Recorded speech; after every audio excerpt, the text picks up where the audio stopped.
তো ডিরেক্টর প্রশান্ত বর্মা তার নতুন যে মুভি হনুমান, তো সেই মুভিটা রিলিজ হয়ে গিয়েছে। তো মুভিটা দেখলাম, তো কেমন লাগলো মুভিটা আজকের ভিডিওতে সেটা নিয়েই কথা হবে। তার আগে চ্যানেলটিকে সাবস্ক্রাইব করবেন এবং ভিডিওটা লাইক শেয়ার করবেন। তো এই যে হনুমান মুভিটা, তো এই মুভিটা দিয়ে প্রশান্ত বর্মা সে তার নিজের একটি সুপারহিরো মুভির ইউনিভার্স শুরু করতে চলেছে। তো এই ইউনিভার্সের এই হনুমান এটাই তার প্রথম মুভি, এবং এই মুভিটা অ্যাকচুয়ালি একটা অরিজিন গল্পের মতনই। তবে মুভিটা একটা অরিজিন হলেও মুভিটার মধ্যে কিন্তু অনেক কিছু এমন রয়েছে যেগুলো কিন্তু আপনাকে মানে প্রচণ্ড সারপ্রাইজ করবে। এখনকার যেসব অডিয়েন্স মানে তারা প্রচুর সুপারহিরো কন্টেন্ট দেখছে, সে মার্ভেল বলো, ডিসি বলো, কিংবা আমাদের ইন্ডিয়াতেও এখন কিছু কিছু সুপারহিরো কন্টেন্ট হচ্ছে। তো একরকম সুপারহিরো মুভি দেখে দেখে দর্শকদের মধ্যে মানে একটা একঘেয়েমি অনেকের চলে এসে, মানে সেই একই ধরনের কন্টেন্ট অনেক রকম সিমিলার থেকে যায়। কিন্তু এই হনুমান মুভিটার মধ্যে কিছু জিনিস সেম রয়েছে, একটা অরিজিনাল গল্প হিসাবে যেটুকু থাকা দরকার সেরকম কিছু রয়েছে, কিন্তু তার মধ্যেও মুভিটার মধ্যে অনেক কিছু ইউনিক কিছু রয়েছে। বিশেষ করে এই যে হনুমান্তু যে ক্যারেক্টারটা, যার মধ্যে মানে স্বয়ং হনুমানের পাওয়ারটা আসবে, তো এই যে ক্যারেক্টারের সাথে এই গল্পের সাথে আমাদের যে মাইথোলজি, তো তার সাথে যে কানেকশনটা করেছে ডিরেক্টর প্রশান্ত বর্মা, তো সেইটা অনেকটা আলাদা একটা টাচ দেয় এই মুভিটার ক্ষেত্রে। তো সেইটা আমার কিন্তু খুব ভালো লেগেছে, এবং এই মুভিটাকে যেভাবে ডিরেক্টর প্রেজেন্ট করেছে, তো তার প্রেজেন্টেশনটা আমার বেশ ভালো লেগেছে। এবং সবথেকে ভালো লেগেছে এই মুভির ভিজুয়াল এবং এই মুভির বিজিএম। প্রথমে যদি আসি ভিজুয়ালের কথায়, তো এই মুভিতে যে ভিজুয়াল ডিরেক্টর দেখিয়েছে, মানে আমি মানে ট্রেলার টিজার দেখার পরে আশা ছিল যে ভালো একটা কিছু দেখব, কিন্তু হলেতে গিয়ে এর ভিজুয়াল মানে আরও এক লেভেল উপরে, মানে যা ভেবেছিলাম তার থেকেও বেশি। এবং এই মুভিটা মানে 2023-এ রিলিজ হওয়ার কথা ছিল, কিন্তু এই মুভির যে ভিজুয়াল, এর যে ভিএফএক্সের কাজ, সেটাতে কিন্তু ডিরেক্টর খুশি হয়নি, যার জন্য সে এই মুভিটাকে পোস্টপন্ড করে 2024-এ নিয়ে এসছে।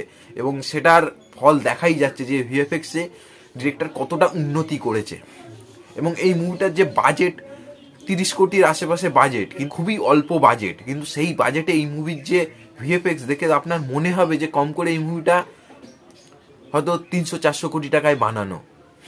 মানে এই মুভিটা দেখে আদিপুরুষ বলো বা টাইগার শ্রফের গণপত মুভি, এইসব মুভির যে মেকার্স, তাদের শেখা দরকার যে মানে ডেডিকেশন দিয়ে অল্প বাজেটে কিভাবে কাজ করা যায়।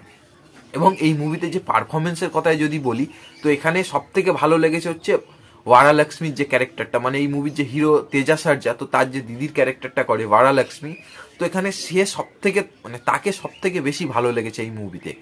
এছাড়া তেজা সারজা মানে মুভির যে লিড, তো সে এখানে বেশ ভালো, এবং ক্যারেক্টারটাকে তাকে বেশ ভালো মানিয়েছে, খুব দুর্দান্ত এক্সট্রা অর্ডিনারি না লাগলেও ভালো লেগেছে।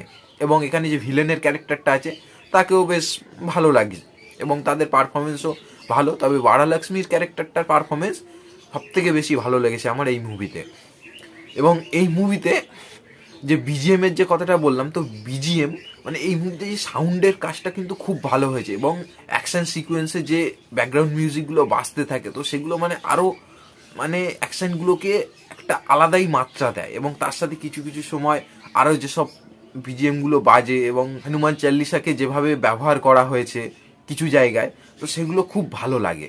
তবে এই মুভিতে দু একটা জিনিস যেটা একটু খারাপ লেগেছে, তো সেটা প্রথম হচ্ছে এই মুভির যে ভিলেন, তো হিরোর অনুযায়ী এই মুভির যে ভিলেন তাকে মানে একটু কমজোরি আমার লেগেছে। মানে হিরোর ভিলেনটাকে আর একটু বেশি যদি মানে পাওয়ারফুল দেখাতো, তো তাহলে হিরো ভিলেনের যে টাসেলটা সেটা আরও ভালো লাগতো। তো এখানে একটু প্রবলেম আমার লেগেছে, ভিলেনটাকে একটু কমজোরি আমার মনে হলো। এবং এখানে হিরো মানে তেজা সারজা এবং হিরোইনের যে ক্যারেক্টারটা অমৃতা, তো এদের যে লাভ স্টোরির যে সিকোয়েন্সগুলো, তো সেইগুলোকে বড্ড বেশি প্রাধান্য দেওয়া হয়েছে। এবং কিন্তু সেই লাভ স্টোরির যে ব্যাপারগুলো, সেগুলোকে কিন্তু গল্পের মধ্যে তেমন একটা এফেক্ট ফেলে না, যার জন্য সেই জায়গাগুলো একটু অল্প রাখলেই বরং মুভিটা ভালো হতো। এছাড়া এই মুভিতে আর তেমন আমার খুব একটা খারাপ লাগেনি। তো ওভারঅল হনুমান মুভিটা আমার খুব ভালো একটা মুভি লেগেছে, এবং যারা এই মুভিটা দেখেননি, তো আমি তো হাইলি রেকমেন্ড করব মুভিটা দেখুন। খুব ভালো একটা মুভি, এবং যত ভালো থিয়েটারে মুভিটা দেখবেন তত ভালো দেখার এক্সপিরিয়েন্স হবে। এবং যারা মুভিটা দেখেছেন কেমন লেগেছে কমেন্টে জানাবেন, এবং ভিডিওটা লাইক শেয়ার করবেন। ধন্যবাদ।